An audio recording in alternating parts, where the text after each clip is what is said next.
Assalamu alaikum. Alhamdulillahi Rabbil Alameen. Wassalatu wassalamu ala rahmatin lil alameen. Wa man tabi'a dinahu bil ihsan ila yawmiddin. Rabbi shrah li sadri wa yassir li amri wahlul 'uqdatam min lisani. And sending peace and blessings upon his final messenger, the mercy to this world, the Prophet Muhammad sallallahu alaihi wasallam, and to everybody who has followed his path with righteousness until the last day. Before I begin, I would like to know from the audience, what are you expecting from this topic? Because if I'm talking about certain issues and you all want to hear about other issues, it's not going to do much benefit. So anybody wants to tell me before we begin, what do you want to hear about? Because the topic, as we know, is happy homes. It's to do with how to have a happy family life. So anybody has any specific issue they want me to address? Yes, anything to do with happiness? Okay. Does everybody feel there's a problem in the Muslim community of unhappy homes? Does anyone feel that this is a problem? A very quiet audience today. Not a single person. Okay. The reason I chose this topic is because most of the time, if somebody phones me, if someone sends me an email and they say, I've got a problem, it's either the wife, it's either the husband, it's the children, it's the parents, or it's the in-laws. Okay, very rarely it's the co-wife. But in general, it's the in-laws or the children or the wife. So I decided there's a lot of problems in our community that people don't know how to live together. That's a problem. People don't know how to live together. A lot of people just don't know how to get along. And so I'm hoping today we'll address the issues which are most common in causing family problems. And before I begin, between family in Islam and other religions. Because in most of the religions in the world today, to be righteous, to be pious, you're not supposed to have a family life. If you look and find that they will tell you that you cannot balance between fulfilling your wife's rights and God's rights. Therefore, if you want to be righteous, you must give up your wife and dedicate your life to God. This is the mentality people go to with false religions. On the other side, Western society is all about self-gratification. It's all about making your own nafs happy, doing whatever you want. And therefore we find even in Western society, responsibilities they don't want to commit to somebody. People are not having children. Why?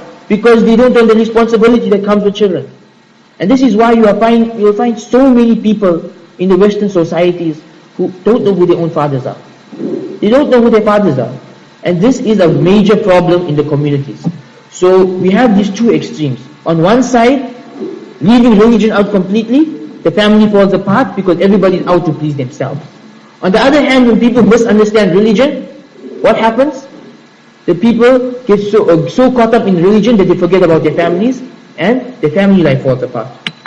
Now Islam came with a middle part. And Islam, we need to understand Islam is the fitrah. Islam is the natural way of life. So because Islam is your natural way of life, it has come not to destroy society, but to reform society. The only things prohibited in Islam are things which are harmful to society. The things which are compulsory in Islam are those things which are beneficial to society. So this is a very basic principle of Islam. Islam is a natural way of life. And so we find when you study the maqasid of Sharia, the principles of Sharia in Islam, one of these principles is the preservation of the family. Imam Ghazali mentioned 5 principles. That in Islam came to preserve the religion. It came to preserve human life. It came to preserve your intellect. It came to preserve a just economy, and it came to preserve your progeny and your family. All of Islam's rules revolve around this. Any ruling in Islam is to support any of these 5 issues. So Islam came to preserve our families. And so we find that Rasulullah sallallahu alaihi wasallam, this mentality that to be pious, you need to give up your family. Salman al-Farsi, he went to visit another Sahabi in his home. It was Abu Darda radiallahu anhu. And Abu Darda's wife was very depressed. And Salman al-Farsi asked, her husband is so pious. Why do you think the Sahabi was depressed? Anyone can tell me? He doesn't have any time for her. So Salman al-Farsi decided he'll spend the night at their house. And when he was there, Abu Darda came home. Salman al-Farsi told him to have lunch with him. Abu Darda said, I am fasting. Salman al-Farsi forced him to break his fast and have lunch.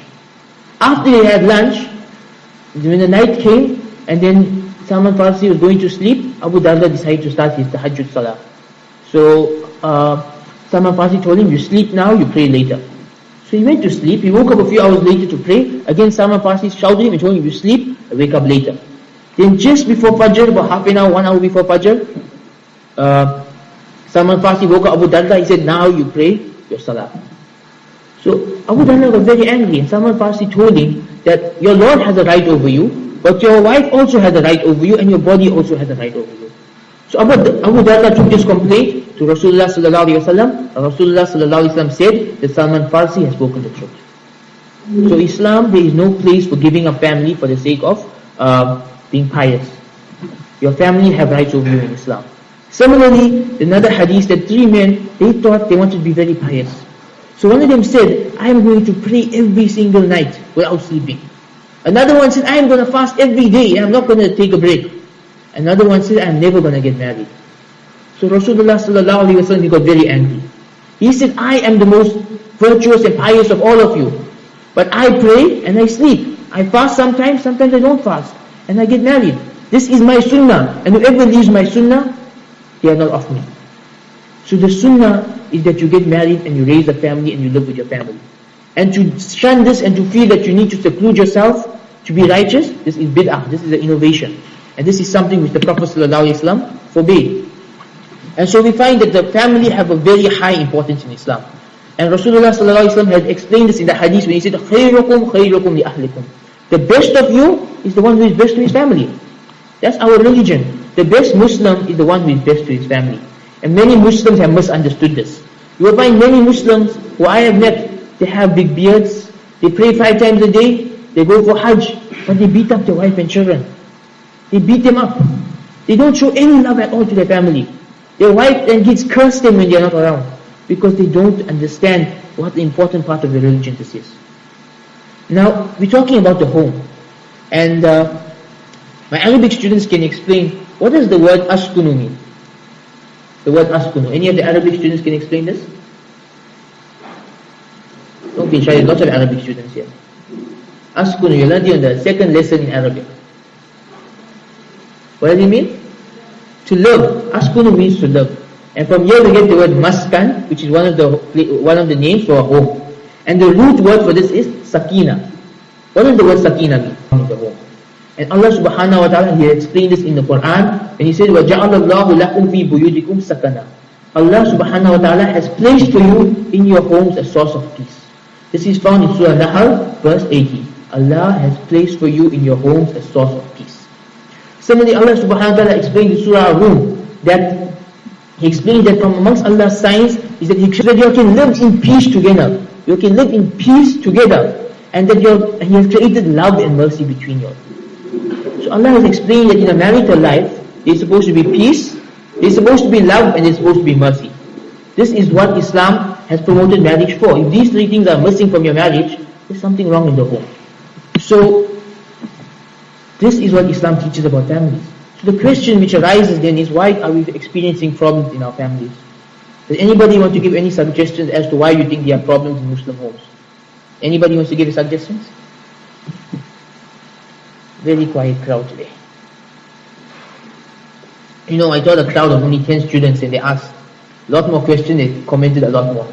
So, thinking that at least 50 people here. Anybody wants to tell me, what do you think is causing problems in families these days? If you don't tell me, I won't know what to talk about. Okay. I'll tell you what I feel is causing problems in families today. Okay? The first thing I feel which is causing problems today is selfishness. It goes back to the Western culture. The wife, when she gets married, she wants to know her rights. She's not worried what her husband's rights are. She's not worried what the in-laws' rights are, that's for sure. She's not worried what her future children's rights are. She wants her rights. That's all rather what you love for yourself. If someone will say, this is talking about my brother, it's not talking about my wife. That's misunderstanding. This hadith, it refers to everybody. You love for your brother what you love for yourself. You don't spread it to them. You love for everybody else what you love for yourself. That's what this hadith is talking about. Not just your brother, not just another man. It's everybody. You love for them what you love for yourself. And so in Islam, when you treat people in Islam, the first thing must come to your head is, do I want to be treated like this? Do you? That's the first thing you must think about. If you don't like to be treated like that, you shouldn't be treating your mother like that. If you don't like to be treated like that, you shouldn't be treating your mother-in-law like that. This is how we should think. You love for them what you love for yourself. Even if you don't love them. Even if you don't love your in-laws. Even if you don't love your wife. Whatever it is, you love for them what you love for yourself. Because this is how Islam teaches you to be with people. If you do that, slowly over time the love will build. But if you are being mean to each other, you can never build love. So the first problem is that everybody is worried about their own rights. Everyone's only worried about their own stuff. No one's worried about the next person. No one's worried, am I doing my duties to my husband? Did I hurt my mother-in-law's feelings? Did I oppress my children? Because lots of people forget children also have feelings. But lots of mothers say, it's just my child, I can say what I want. And so the mother will call the child stupid, she will call the child an idiot. And I know children will, parents have called them that when they were 4 years old. Today they are 22, 25, and they still remember, when I was 4 years old, my mother called me an idiot. It affects them for life. Your children have rights over you too. So the first major problem in families today is everybody's selfish. Everyone's worried about themselves. If you start worrying about each other, a lot of problems will be solved. The second major problem, which I find, which is linked to selfishness, is arrogance. No one wants to admit they are wrong. Husband and wife have a fight, neither of them wants to say, I'm sorry. If that's the way it's happening in your family, you are never going to be able to solve the problems. Both of you have to have humility, and even if you are right, just say I am wrong, to create peace in the family. But everyone has arrogance, everyone wants to have it their way. So many people you will find like this today. Everything must be their way. How can my husband talk to me like this? How can this person talk to me like that? Don't they know who I am? This is the methodology of the shaitan. Ana khayrun minhu, I am better than him. As long as you feel you are better than everybody else, you are never going to be able to live in peace with anybody. And so we need to look at our own hearts and see, are we humble enough to admit we are wrong when we are wrong? I've seen this in so many families. I've seen a husband and wife, every time they get together, they just call each other stupid and idiots. That's the only word they hear calling each other, stupid, idiots. And then the wife will tell the husband will say something, anything he'll say. The wife will say, you're wrong, it's like this. Anything can be the stupidest thing. He said that Steele is having a special today. No, can't be having a special today. Why? Because the husband said it. We create stupid reasons to fight with each other sometimes. So, you really need to get over the arrogance. If a husband and wife want to get along, both of them need to be humble. The same goes with parents and children. Okay, sometimes your children can be right. Children need to be humble enough to respect their parents.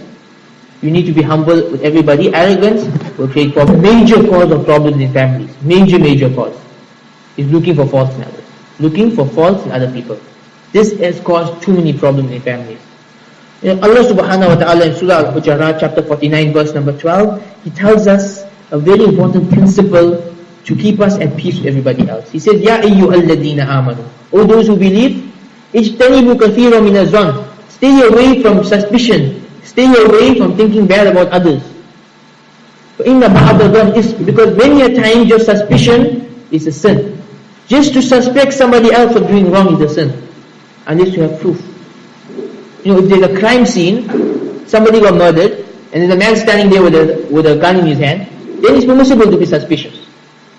But if just like that you're suspicious of people, this person, I'm just sure my husband must have a girlfriend behind my back.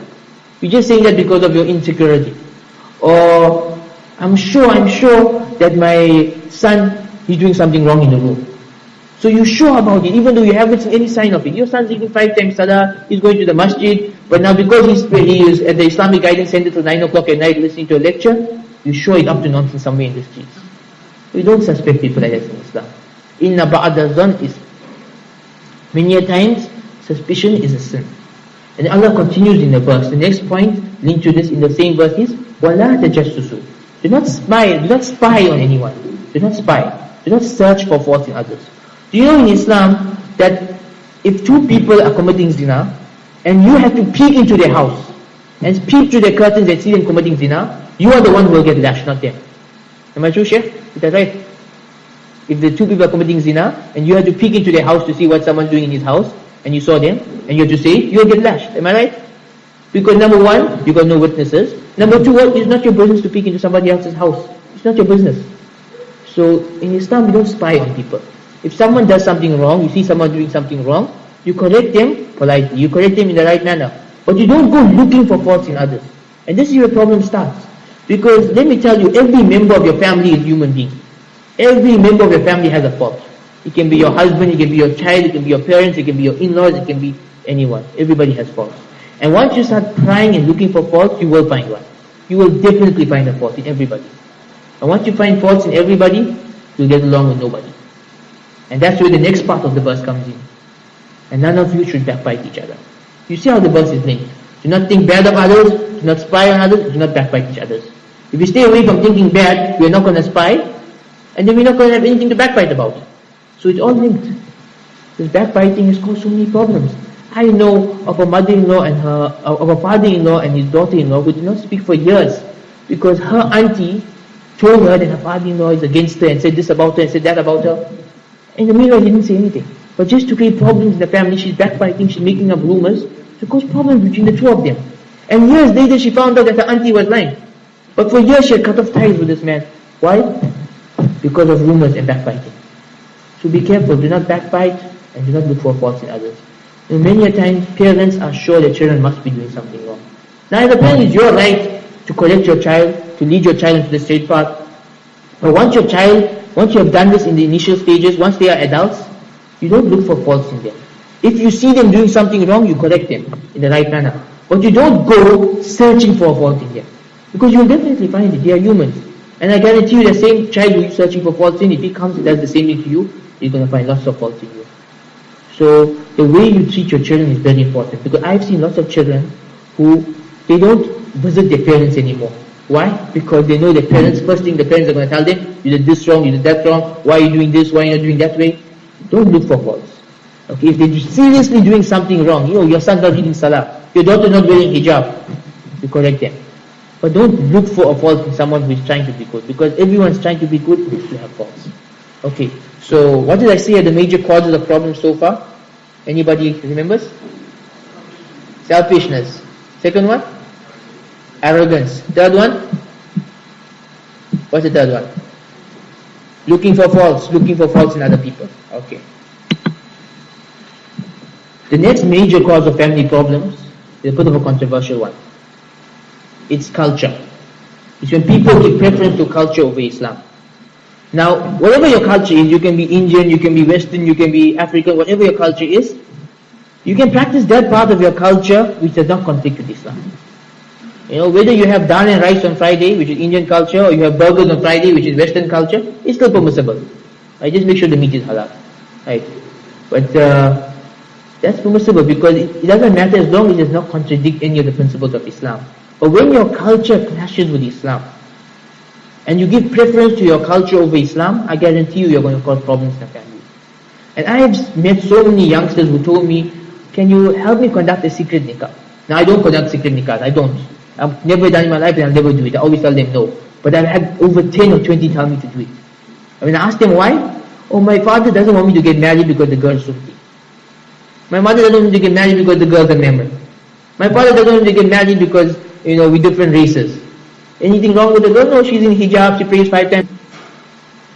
So also in our cultures, for example, we have cultural expectations for our children. So my child must be a doctor. He doesn't want to be a doctor. He doesn't like blood. If he sees blood, he faints. But just because in your culture everyone's going to look down upon you if your son is sitting on the computer instead of being a doctor, so he has to be a doctor. So you forced him to be a doctor. And he becomes one of the worst doctors in South Africa. He killed someone in an operating table, whose fault is it? So don't force your children to do something culturally because of your high standing in society. If they want to do a job which is halal, which causes problems in families, which many people don't take seriously. This next point, people don't take it seriously. People don't think it causes problems in families. It's having a haram source of income. If you have a haram source of income, your food is haram. Your house is haram. The food in your stomach is haram. Your du'as are not accepted. There is no barakah in your family. So if your source of income is haram, you cannot have a happy family until you swap over into a halal source of income. And so many Muslims today, they don't care. So many Muslims, alhamdulillah, they pray 5 times a day. But you go into their shop, they're selling cigarettes, they're selling APHM magazines, and then they're wondering why they have problems with their children. Why the dua is not being accepted. So many Muslims deal in interest, in insurance, they sell insurance. but they wonder why they're having problems at home. If your source of income is haram, everything you buy with that is haram. You're raising your children with haram. And there's a hadith where Rasulullah ﷺ said, even if a person is lost in the desert, and he's lost in the desert and he begs Allah to help him. But if this person's food is haram, his clothing is haram, his money is haram, Allah will never help him. It will definitely help you have a happy home. Okay? So having a halal source of income is very important to a happy family. The next point of what will make a family happy is to do with entertainment. And this is another controversial topic. I'll show you an advert here. I've written a book called Entertainment in Islam, which inshallah will be published within the next 3 months. And then when it's out, inshallah, you can purchase it from any of the bookshops. But it's a very important topic. It's very important because lots of times parents, having a wrong understanding on this topic, leads their children astray. So you go to some homes, and all the children do all day is watch TV. That's all they do all day. They just sit there and watch TV. Whatever is on TV. It can be The Simpsons, it can be Johnny Bravo, it can be something you won't even watch, because you in the kitchen, your husband's at work, and they're sitting on the TV.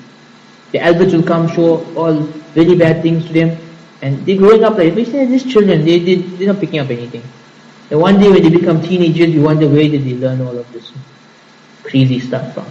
It's because you're giving them overexposure to things which are wrong. On the other hand, can I watch something haram? Can I go out with my friends? Haram to go out with your friends, you're going to do haram out there. So what does the child do? You go read Quran.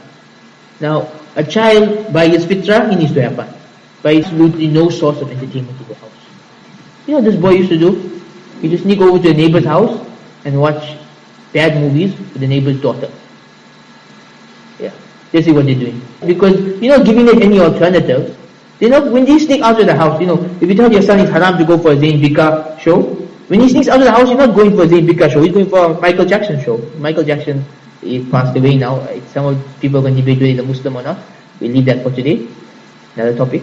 But when they sneak out of the house, they're not going to go for the Zayn Bika, they're going to go for something worse. If you tell your children watching Peace TV, Islamic TV station is haram, when they sneak out of your house, they're not going to put Peace TV on. I can guarantee you that. They're going to be watching anything and everything they can get their hands on, because they got only this one chance to watch something. So how do we deal with television? Anybody wants to give ideas? How do you deal with television? Because this is a serious issue. Whether you expose your children to television or not, they're going to be exposed to it. They will. At your cousin's house, at your parents' house, at their friend's house, in school, their friends will be talking about it. Their friends will show them videos on their cell phones. Ideas?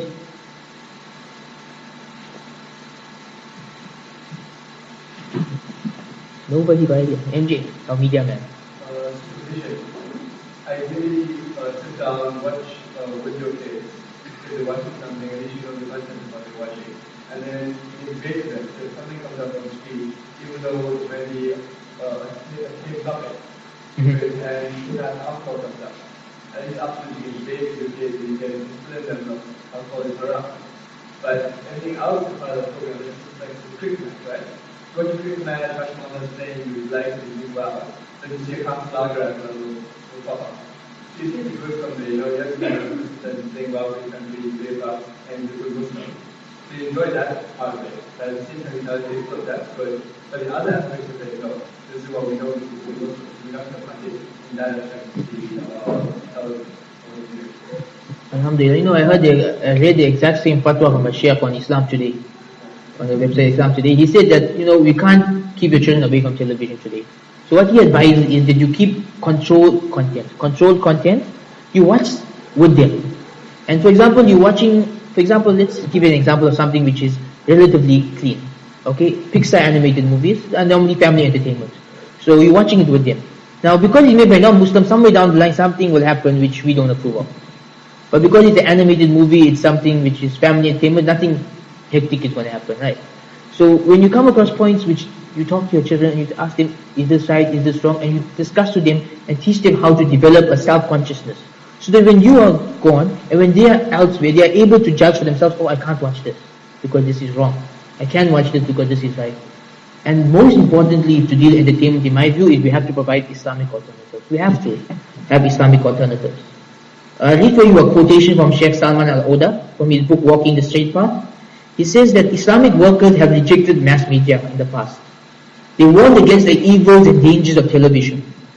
They ultimately found themselves compelled to accept the fact that such things were here to stay and cannot be ignored.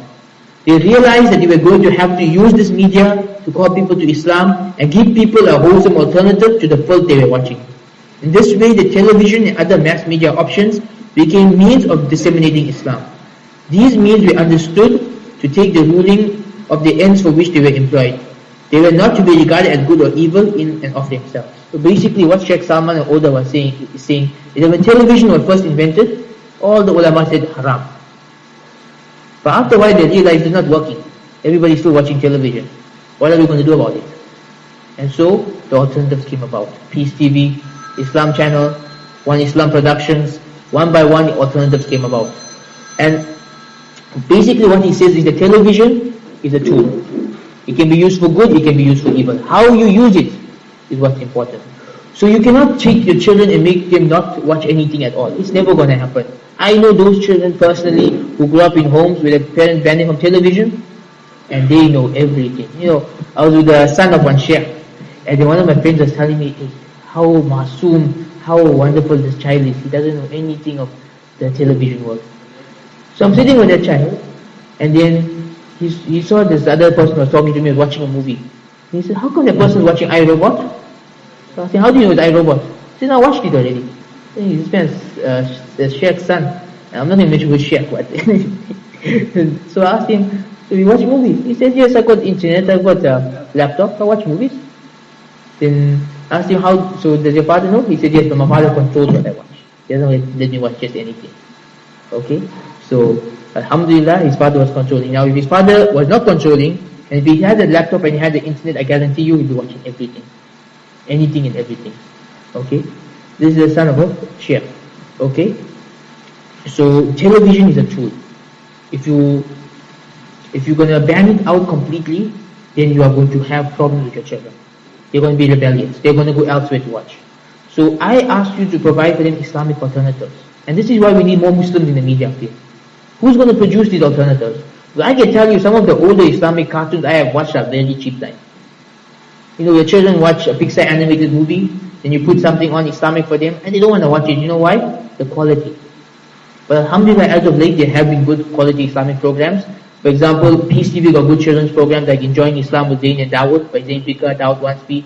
One Islam Productions got their Zaki cartoons. All of these are high quality productions which promote Islamic values.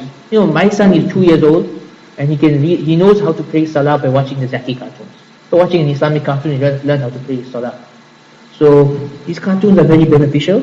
So you need to provide alternatives. And the only way we can provide alternatives is if some of us go into this field and work on alternatives. Okay? Until then, you have to help them limit the content and help them distinguish between good and bad, and so that when they on their own, they are able to control themselves. You see, lots of times parents make this problem, they make this mistake that they feel by just telling your children this is haram, the children are going to stay away from it. Or if they punish their children are going to stay away from it. It doesn't work. When you do that, your children stay away from it in front of you because they are afraid of you. So for example, if you're only beating your child every time he misses a salah, he's only reading salah because he does not want to get beaten. The minute you go on holiday and leave him behind at home, he's not going to pray his salah. You need to teach him to love Allah. You need to teach him to pray salah because of how it benefits him, how it brings him closer to Allah. Then he'll pray his salah properly. Similarly, if you just tell the child the television is haram, you can't watch anything. And you threaten him that you're going to hit him or you're going to lock him up in his room if he doesn't obey you. In front of you, he'll obey you. But as soon as he's out of the house, he's going to make sure and he finds a way to watch this thing. So you have to teach them reasons behind things. Why do we do this? Why you shouldn't do that? And we should not go to extremes and make everything haram. I've seen some parents tell their children, the children want to play a game of Scrabble, haram. Can't play Scrabble, it's haram. Children are going to play soccer, it's haram. Can't play soccer with your friends. Relax. You have to provide alternatives. And if you're of the opinion that everything is haram, then I advise you, my book comes out, you need to buy my book. Okay. I'm going to promote that book a lot. Okay. So, these are some of the things which cause problems in our families. So what did I say causes problems in the family so far? Anyone wants to repeat? What causes problems in families? Selfishness. Okay. Arrogance, right? What else? The sister side, the mothers need to know. Finding faults in each other. Don't look for faults in your husband. Because what happens? It becomes a game of tennis. The wife says, this is wrong with you. The husband says, but that is wrong with you. The wife says, but this is wrong with you. The husband says, but that is wrong with you. And he goes back and forth, and next thing you know, both of them can't see anything they like about each other. Don't look for faults. Overlook. Okay? What else? Culture. Culture is not wrong. Only when it conflicts with Islam it's wrong. Okay? Nothing wrong. Islam supports all cultures as long as they don't conflict with Islam.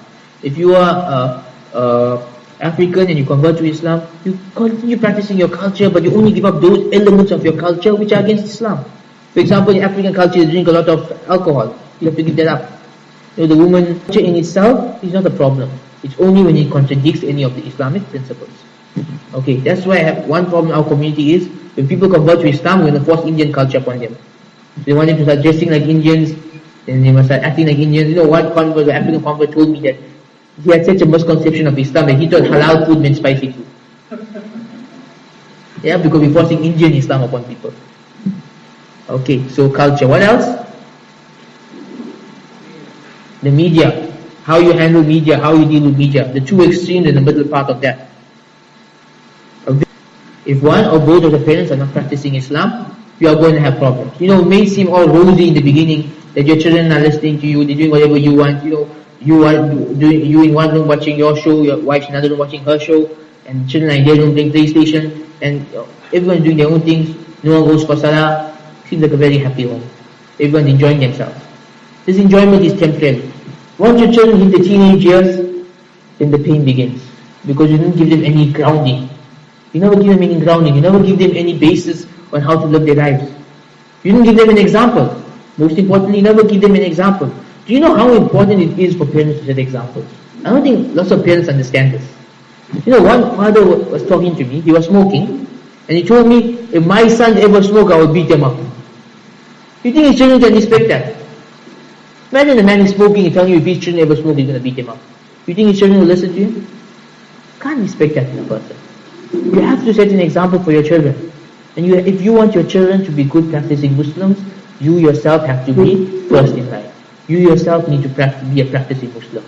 And that begins by gaining the correct knowledge of Islam. I'm going to give one more example of where culture contradicts Islam. One man was telling me how nicely he's raising his daughter. He said, Alhamdulillah, I don't let my daughter listen to any Western music. Only Bollywood. Why? The Indian father. So he feels Bollywood is Indian, so it's halal. And Hollywood is Western, so it's haram. What's the difference? You see, this is where culture contradicts Islam. If you say don't listen to any music, they say because they said Alhamdulillah. But he's saying don't listen to anything except Bollywood. This person needs to re-understand his religion. Okay. Then you get parents who only practice the parts of Islam which suit them. If you're doing this, your children are going to think of you as a hypocrite. So when some issue comes up with Islam which you don't like, then you hide it under the carpet, you ignore it, you don't want people to talk about it. Children pick this up. Children pick it up and make a mental note of it. Children go to school, they come home, they say, Mommy, I learned this in school, how come you're not doing it? Then you say, don't worry about what they teach you in school. So when you act like this with your children, they pick it up and they lose respect for their parents because their parents are hypocritical. Their parents are not practicing Islam properly. So you need to practice Islam completely if you want to be role models for your children. Okay. The next problem in Muslim homes is haram sources of entertainment. Again, having fun, there's nothing wrong with having fun. Alright? There's nothing wrong with playing with your children having fun, enjoying fun, especially when they're very small. But the sources are very important. What are you letting your children do for fun? Who are you letting them hang out with when they're having fun?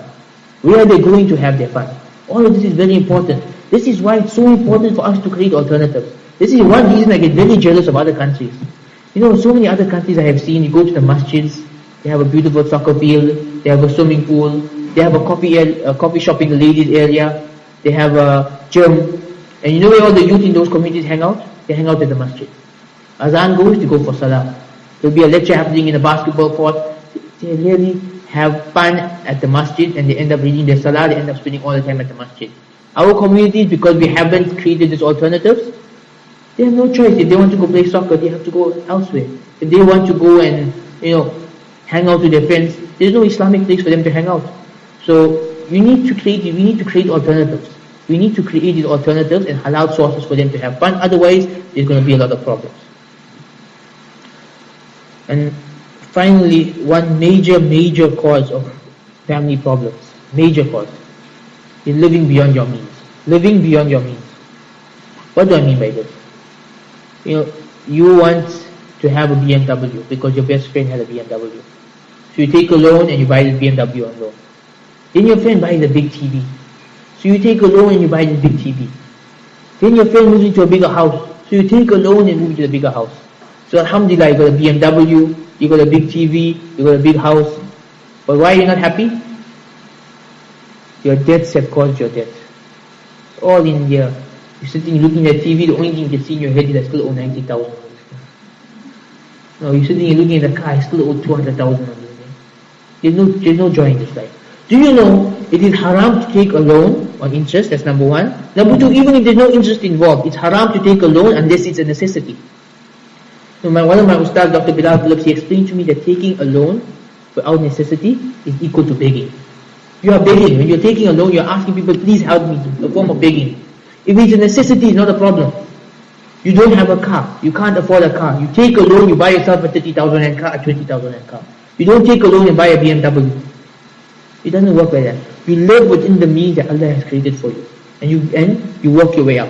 Now if you have the means, if you are rich, there's nothing wrong, nothing haram about owning a BMW. There's nothing wrong about living in a big house. There's nothing wrong with it.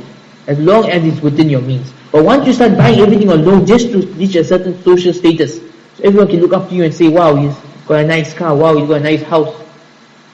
Once you do this, then you are creating problems for yourself and your family. And this is one of the major causes of homes falling apart. So very important, if you want to have a happy home, live within your means. Live within your means. You can't afford a BMW yet, buy a Toyota Corolla. You can't buy a Toyota Corolla, buy a Honda. Whatever you can afford, buy it and live with it. You can't afford a big screen TV, buy a small TV. You can't afford a computer, buy a small laptop like mine. You got a small laptop. You can't afford a computer yet. So live within your means. Don't live beyond your means, because that's when you create problems for yourself. I know people who, they're earning maybe 7,000. Besides the daily expenses, besides the monthly expenses, which you all know is a lot when it comes to rent, lights and water, everything. Besides that, they need to pay at least 3,000 rand in terms of the loans that they borrow, because they got a big TV, they got a nice car, they've got nice everything, but it's beyond their means. So, if you want to be a happy family, live within your means. As long as you live within your means, you will be free of debt. When you're free of debt, psychologically you are a happier person, and you are more able to get along with your family. Okay? So those are the problem causes in the family, in the homes. Okay. So before we move on, we've got a bit more to talk about. But don't worry, now it comes to the nicer part. I saved the nice part for ending. What are the good qualities which we can put into ourselves to make our homes happy? So we know what are the problems. Get rid of these problems. You still won't have a very happy home unless you have certain qualities in you. Okay. So what are the qualities needed for a good Muslim home? What are the qualities needed for a good Muslim home? Number one, you need to have knowledge of Islam and practice of Islam. If you do not know Islam, and if you do not practice Islam properly, then you will be unable to have Allah subhanahu wa ta'ala's blessings in your home. Allah will not bless a home in which there is no Islam. If you're not praying your salah, Allah is not going to bless your home. If you are not wearing hijab, Allah is not going to bless your home. So you need to be a practicing Muslim. Start off by learning Islam, attending these lectures, attending Islamic conferences, get Peace TV or some other source of Islam lectures into your house, listen to it, learn your deen, and pick up like this, become a practicing Muslim. And once you do this, you will find a big change in your home. You know why? Because now the angels will be circling your home, because your home will be a place where Allah is remembered all the time. And whenever people, let us have halal sorts of fun, because let's just make Allah happy. The angels come there because you are remembering Allah even when you're having fun. So we need to have knowledge of Islam. We need love. Nowadays, for some reason, we don't hear bayans about love. No one gives lectures about love anymore. As if love doesn't exist in Islam. And subhanAllah, if you read the seerah, Rasulullah sallallahu alayhi wa sallam, he had a lot of love for his wife, he had a lot of love for his children, he had a lot of love for his ummah. His wife Khadija, she passed away, and many years later, Aisha radiallahu anha will get jealous because he still used to talk about her every day. This is love. He used to talk about her every day. Even though he had 9 other wives, he still used to talk about her every day. This is love. His children, he'd be giving the Jummah khutbah, and you will see his grandson crying in the back of the masjid. He would stop the khutbah, get down and pick up the grandchild and calm him down. This is the love he had for his grandchildren. And many of us, we lack this love and our mercy. We find so many parents I have seen, especially fathers, who they work, they come home, they one day start for the children. There are so many families like this. And then one day, when you talk to the children, they can't talk because they lost the connection a long time ago. Because you did not connect with your child when they were younger. Rasulullah sallallahu alayhi wa sallam, once he kissed his grandchildren in public. And one man looked at him, he said, "You kissed your children? I have 10 sons, I've never kissed any of them." Rasulullah sallallahu alayhi wa sallam replied that Allah will not show mercy to those who do not show mercy. Meaning, if you don't have mercy for your family and to other people, Allah will not be merciful to you. There's another hadith which says Allah will not show mercy to those who are not merciful to mankind. So it starts with your family but extends to the rest of mankind. You have to have mercy. Love, mercy, compassion, understanding. You have to understand your family members. If your wife is going through a tough stage, she's going through some hardship, you need to be understanding, you need to support her. If your children are having problems in school, you need to be supportive. Sometimes the child comes home from school, he's very sad, very angry, and the mother takes up with him, "Why are you angry? What's your problem? Go to your room." I guarantee you that's not going to make the child any happier. You have to be understanding. Find out what's wrong, what made your child unhappy. Maybe there's someone bullying him at school. Maybe there's a problem. You need to talk to him, be understanding to your wife, be understanding to your children, be understanding to your parents. Understand everyone and treat them with love and mercy. In the verse I mentioned earlier, Allah said, He created for you spouses for what? Peace, love and mercy. These are 3 ingredients for a happy home. You got no peace, you got no love, you got no mercy, your home cannot be happy without these things. So all of us, we need to have big hearts. To be a practicing Muslim, to have a happy home. To have a happy home, you have to have a big heart. You have to care and love everyone in the home. Otherwise, you will not be able to be a loving father or a loving mother or a loving child. Another important quality for a happy home is you need to have family time. Lots of us will live very rushed lives. The mother is working, the father is working, the children are at school. Everyone comes home tired, everyone's doing their own thing, everyone goes to sleep. Family time is very important. To sit together, to talk together, to be a family, to create a love between you all. Rasulullah sallallahu alayhi wa sallam is a hadith, a very beautiful hadith, which Aisha radiallahu anha told him a very long story about 11 women and their husbands. A very long story. And he sat and he listened and he laughed and he commented on the story. This is family time. This is the husband and wife sitting together and talking and just enjoying each other's company. Sometimes there's a story on the day of Eid that he was Aisha outside watching the sport, watching some Abyssinians playing with their spears. Spending time together.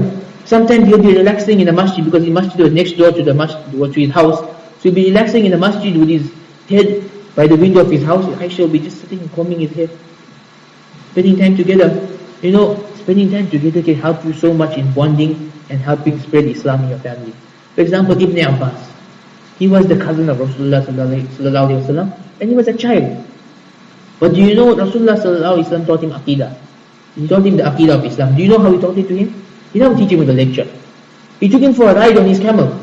And while he told him we're riding on the camel together, he told him, Ibn Abbas, let me tell you something. That if everyone in the world gathers to harm you, they cannot harm you unless Allah wills it. If everyone gathers to benefit you, they cannot benefit you unless Allah wills it. And it's a very long hadith, which Ibn Abbas remembered word for word. You know why? Because of the setting. Because he was riding on the camel with Rasulullah sallallahu alaihi wasallam. Because he was having fun with him, because he was feeling close to him, because it was a special moment that Rasulullah sallallahu alaihi wasallam had created, and in this special moment he taught him this Aqidah, and he remembered it for the rest of his life. Do that with your children. Don't just sit and lecture them and scold them if they're doing something wrong. Take the child for a drive, sit in the car by the beach and talk like that. You'll find that the child will be much more receptive because it's a relaxed environment. It's an environment where he's feeling close to you. This is a very important point. Family time is very important. If you don't have family time, you're not going to have a happy home. Next important quality is sabr. Have sabr. Without sabr, there's no happiness in the home. You know why? Because everybody makes mistakes. One day your wife will burn the food. One day your husband will put on weight. One day your children are going to break the dishes. One day your mother might tell you something you don't like. Whatever it is, you have to have sabr and overlook each other's faults. Look at the good in each other. There's a verse in the Quran which Allah tells us that if you dislike something in your wife, there are many other things you might like about her. Meaning that when your thought comes to your head, why my wife has this fault, you need to get into that thought and think about all the good things she's done for you. And you realize the fault is very small. There's no need to make it a big issue. So overlook the faults in each other and have sabr. Okay? So sabr, patience is very, very important for a happy home. If you're not patient with each other's faults and with each other's mistakes, there are going to be problems. Finally, there's two more points. Number one is you need to respect, meaning that you respect your husband, you respect your wife, you respect your children, you respect your parents, you respect your in-laws, you respect everyone. Everyone needs to be respected. So when you treat everyone with respect, naturally people treat you with respect. This is the nature of things. And when people come forward and say, I want you to respect me, you can't respect people like that. Naturally you feel like, why must I respect him? But if someone's coming to you and they're talking to you nicely, they're being friendly with you, immediately respect comes into your heart for them. So if you are respectful to every member of your family, automatically they will start respecting you. So respect is very important. And finally, a very, very important point to have a happy home is determination. You need to be determined to make your home work, to make things work. Whatever problems you have in your home, understand that Allah says, لا يكلف الله نفسا إلا وسعها. Allah does not burden any soul more than He can handle. Meaning any problem you have in your home, you can handle it, you can overcome it. This is a very optimistic verse. Any problem you have, you can overcome it. If you have a problem, a certain problem with any member of the family, it can be overcome. You just need to be determined, you need to remember this verse, and you need to work hard together to overcome the problem. So work together, and you can do it. And one final point is, always do everything with shura. Always consult each other, work together. Don't be a boss. Whether it's the wife or the husband, whoever it is, don't be bossy to the rest of the family. Consult them, get their opinions, get their understanding, why they don't like what you said, why they don't like what you do, and work together like this for the sake of Allah towards a better and happier home, inshallah. So with that, I would like to conclude, and inshallah, I hope that this has been of benefit, inshallah. And if there's any point which I missed out, which you wanted me to talk about, any issues which I mentioned which you want to question, you want to ask any questions about, we have 5 minutes in which you can ask your question, inshallah. So anybody has any questions or any comments or anything to add on? If you don't want to ask the question verbally, you can send a page to the front, inshallah. No questions? Or you're thinking still? Okay. I'll give you all some time to think about it. I'm sure there must be questions, because this issue of the family, subhanAllah, every day I get questions. Every day I get questions about this. Every single day without fail, someone has to ask me a question. That I got this problem with my parents, how do I deal with it? I got this problem with my children, how do I deal with it? I got this problem with my spouse, how do I deal with it? But now is your opportunity. Ask and you can work. Something general which you find is a problem with.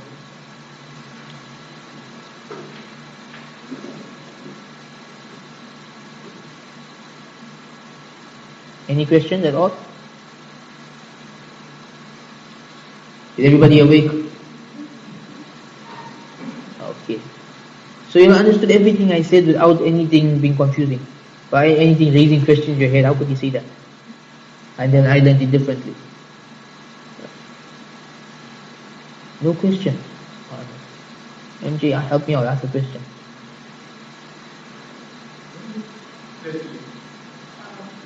All youngsters get married, divorce, youngsters get married, and both partners expect a lot from each other.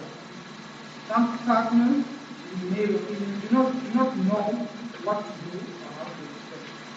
And in marriage, the expectations are both parts. What is it?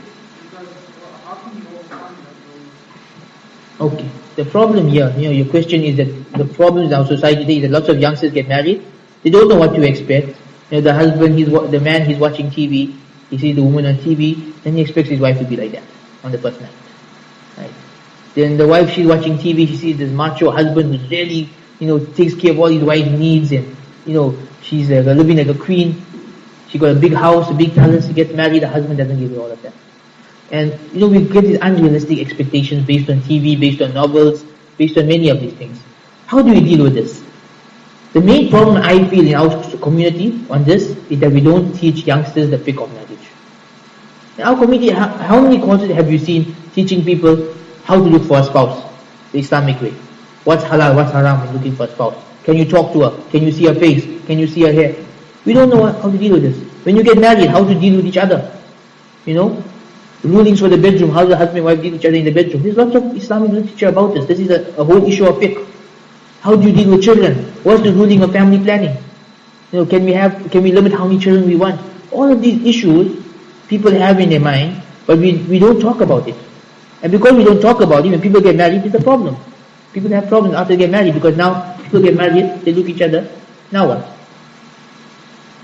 My mommy never tell me anything about this. Now what do I do? And next thing, the wife is crying, the husband is angry, and they're both back on their own. So the solution to that is that we need to revive the fiqh of marriage. We need to revive it. And some countries, I think it was Malaysia, where they have a certificate. In Malaysia, they have a certificate that before you get married, you have to do a course in the fiqh of marriage. You do the course, you get the certificate, then the imam will conduct the nikah. And that has helped decrease the divorce rate a lot. Obviously, divorces can still happen. And this is actually a blessing from Islam, because for example, in Roman Catholic, in Orthodox Christianity, divorce is haram. And so a person will get married, and the husband abuses him, beats him up, he can be a drug addict or whatever, they can never ever ever get divorced. But in Islam, divorce is allowed in situations where there's a need for it. You got married and your spouse is leading you astray. It's not what you wanted. So you can get divorced in that situation. Or your spouse ends up being a drug addict and he beats you up. You can get divorced in that situation. But in general, for divorcing for all small reasons, those can be overcome very easily if we just teach people the fiqh of marriage. So we need to have courses on this, people need to talk about it, people need to ask their questions about it, and we need to learn this before we get married. Otherwise there will be lots of problems. That's a very good question. Any more questions? According to my meter, I only spoke for 52 minutes. I promised 60 minutes, so give me another question for 7 more minutes. No questions. Sister side, any questions? Okay, so I take it that from today there will be no more emails or messages that I've got this problem with any member of my family, because everybody is ready for happy homes. Sure. Okay. Okay, just one advertisement here. Al-Kawthar Institute, they are hosting a course on the 24th and 25th of July here in Durban called The Real Deal, which is the fiqh of business. I spoke earlier about the importance of having halal source of income. How do you know what's halal, what's haram?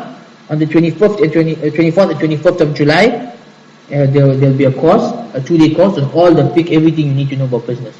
If you haven't been for an Al-Kawthar course and you're thinking it's 2 whole days, it's 500 rand, it's a lot of money, it's my whole weekend, I can tell you it's worth it. The only reason I don't attend anymore is because I work weekends now.